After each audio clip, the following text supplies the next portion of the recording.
ഒരുപടി നിരവധി ഗംഭീര ചിത്രങ്ങളുമായി തന്നെയാണ് മോഹൻലാൽ നമുക്ക് മുന്നിലേക്ക് ഇനി എത്താൻ പോകുന്നത്. മോഹൻലാലിനെ റീഇൻട്രൊഡ്യൂസ് ചെയ്യാൻ ചില സംവിധായകരൊക്കെ ഇറങ്ങിത്തിരിച്ചിട്ടുണ്ട്. അതിലൊന്നാണ് ചിത്തു മാധവൻ മോഹൻലാൽ കോമ്പിനേഷനിൽ എത്താൻ പോകുന്ന ചിത്രം എന്ന് പ്രേക്ഷകർ തന്നെ വിശ്വസിക്കുകയാണ്. ഒരു വ്യത്യസ്ത മോഹൻലാൽ ചിത്രങ്ങളൊക്കെ പ്രതീക്ഷിക്കുമ്പോൾ എന്നാൽ മോഹൻലാൽ പുതിയ തലമുറയിൽ മാത്രമല്ല പഴയ തലമുറയിലുള്ള മോഹൻലാലിന്റെ കൂട്ടുകെട്ടുകൾക്കൊപ്പവും ചേർന്ന് അഭിനയിക്കുന്നു എന്ന വിവരങ്ങൾ കൂടി വരികയാണ്. അതിൽ പ്രിയദർശനും സത്യനന്ദിക്കാടും ഇപ്പോഴത്തെ മേജർ രവിയും ഒക്കെ ആ കൂട്ടത്തിലുണ്ട് എന്നാണ് പുതിയ റിപ്പോർട്ടുകൾ. മേജർ രവി അത് സ്ഥിരീകരിക്കുകയും ചെയ്തു. മേജർ രവി മോഹൻലാൽ കോംബോ വീണ്ടും ഒന്നിക്കാൻ പോകുന്നു എന്നതാണ്. പട്ടാളത്തിന്റെ പശ്ചാത്തലത്തിൽ ഒരു ഓപ്പറേഷന്റെ കഥയാണ് പദ്ധതിയിലുള്ളതെന്ന് മേജർ രവി പറയുകയാണ്. മോഹൻലാൽ നായകനാകുന്ന സിനിമയെക്കുറിച്ച് മേജർ രവി വെളിപ്പെടുത്തിയത് വലിയ രീതിയിൽ ശ്രദ്ധിക്കപ്പെട്ടു സോഷ്യൽ മീഡിയയിൽ. എന്നാൽ മോഹൻലാലുമായി മേജർ രവി ഒന്നിച്ചപ്പോൾ കീർത്തി ചക്ര എന്ന ഒരു ഗംഭീര ചിത്രം നമുക്ക് പിറന്നു. എന്നാൽ പിന്നീട് സംഭവിച്ചതെല്ലാം വലിയ വലിയ പരാജയങ്ങളായിരുന്നു. മികച്ചൊരു സിനിമ പിന്നീട് ആ കൂട്ടുകെട്ടിൽ പിറന്നില്ല എന്നതുകൂടി ഓർക്കുമ്പോഴാണ് മോഹൻലാൽ എന്തിന് വീണ്ടും മേജർ രവിയുടെ സിനിമയിൽ അഭിനയിക്കുന്നു എന്ന ചോദ്യങ്ങളുമായി കുറെ ആരാധകർ സോഷ്യൽ മീഡിയയിൽ എത്തുന്നതും. എന്നാൽ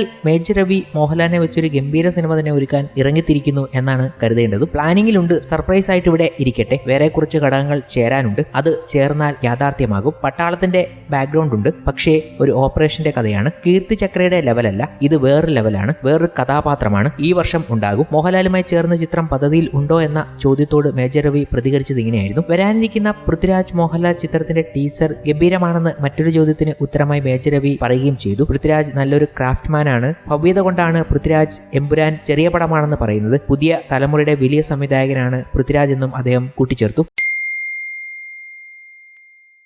വൻ ഹിറ്റായ ചിത്രമാണ് കൈദി. ലോകേഷ് കനകരാജ് സിനിമാറ്റിക് യൂണിവേഴ്സിന് തുടക്കം കുറിച്ച ചിത്രമായിരുന്നു കൈദി. കൈദിയുടെ രണ്ടാം ഭാഗം ഒരുങ്ങുന്നു എന്ന വാർത്തകൾ അടുത്തിടെയാണ് പുറത്തു വന്നത്. ലോകേഷ് കനകരാജ് തന്നെയാണ് ഇത് സ്ഥിരീകരിച്ചുകൊണ്ട് എത്തിയതും. ഇത് കേട്ടതും ആരാധകർ ആവേശത്തിന്റെ കൊടുമുടിയിലായിരുന്നു. കാരണം ഈ സിനിമാറ്റിക് യൂണിവേഴ്സിൽ ഏറ്റവും മികച്ച സിനിമ കൈദി തന്നെയായിരുന്നു. അതിന് രണ്ടാം ഭാഗത്തിന് വേണ്ടിയുള്ള കാത്തിരിപ്പ് അവസാനിക്കാറായി എന്ന് തന്നെ വേണമെങ്കിൽ കരുതാം. ഇപ്പോഴത്തെ കൈദി 2വിന്റെ ഒരു അപ്ഡേറ്റ് സിനിമ ആരാധകർ ചർച്ച ചെയ്യുകയാണ്. മലയാളത്തിന്റെ രജിഷ വിജയനെയും രണ്ടാം ഭാഗത്തിലേക്ക് പരിഗണിക്കുന്നു എന്നാണ് റിപ്പോർട്ട്. സാം CS ആണ് ചിത്രത്തിന്റെ സംഗീതം നിർവഹിക്കുക. 2025 പകുതിയോടെ ചിത്രം തുടങ്ങാനാണ് സംവിധായകൻ ലോകേഷ് കനകരാജിന്റെ പദ്ധതി എന്നാണ് റിപ്പോർട്ട്. കാർത്തിയുടെ എക്കാലത്തെയും ഹിറ്റിന്റെ രണ്ടാം ഭാഗത്തിനായി കാത്തിരിക്കുകയാണ് ആരാധകർ. സംവിധായകൻ ലോകേഷ് കനകരാജിന്റേതായി ഒടുവിലെത്തിയ ചിത്രം വിജയ് നായകനായി വേഷമിട്ട ലിയോയാണ്. സംവിധായകൻ ലോകേഷ് കനകരാജിന്റെ ഒരു ചിത്രത്തിൽ വിജയ് നായകനായപ്പോൾ പ്രതീക്ഷിച്ചതിലും അപ്പുറത്തുള്ള ഒരു വിജയമാണ് നേടാനായത്. തമിഴകത്ത് ഇൻഡസ്ട്രി ഹിറ്റാകാനും വിജയ് ചിത്രം ലിയോയ്ക്ക് സാധിച്ചു. തളപതി വിജയുടെ ലിയോയുടെ രണ്ടാം ഭാഗം ഉണ്ടാകുമെന്ന് ലോകേഷ് കനകരാജും പറയുകയുണ്ടായി. എന്നാൽ വിജയ് രാഷ്ട്രീയത്തിലേക്ക് ഇറങ്ങുന്നത് കൊണ്ട് തന്നെ അത് സംഭവിക്കാൻ ഇടയില്ല. എന്നാൽ വിജയ് ഇനിയും പടങ്ങൾ ചെയ്യുമെന്ന് ഉറപ്പു നൽകിയാൽ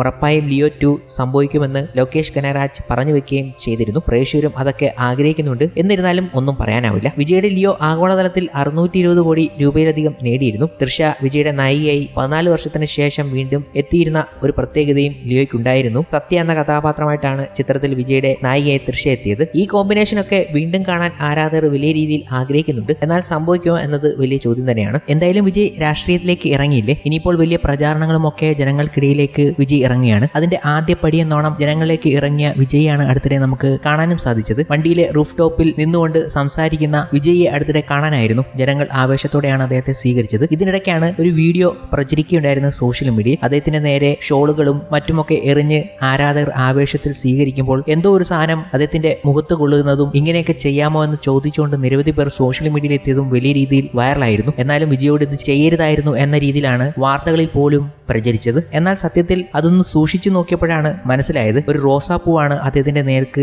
എറിഞ്ഞത്. അത് വ്യക്തമായി പിന്നീട് ചാനലുകളിൽ വന്നപ്പോഴാണ് മനസ്സിലായതും. ക്വാളിറ്റി കൂടിയ വിഷ്വൽസ് കിട്ടിയപ്പോഴാണ് അത് വ്യക്തമായതും. വിജയോട് അനാദരവൊന്നും ആരാധകരോ ജനങ്ങളോ കാണിച്ചിട്ടില്ല.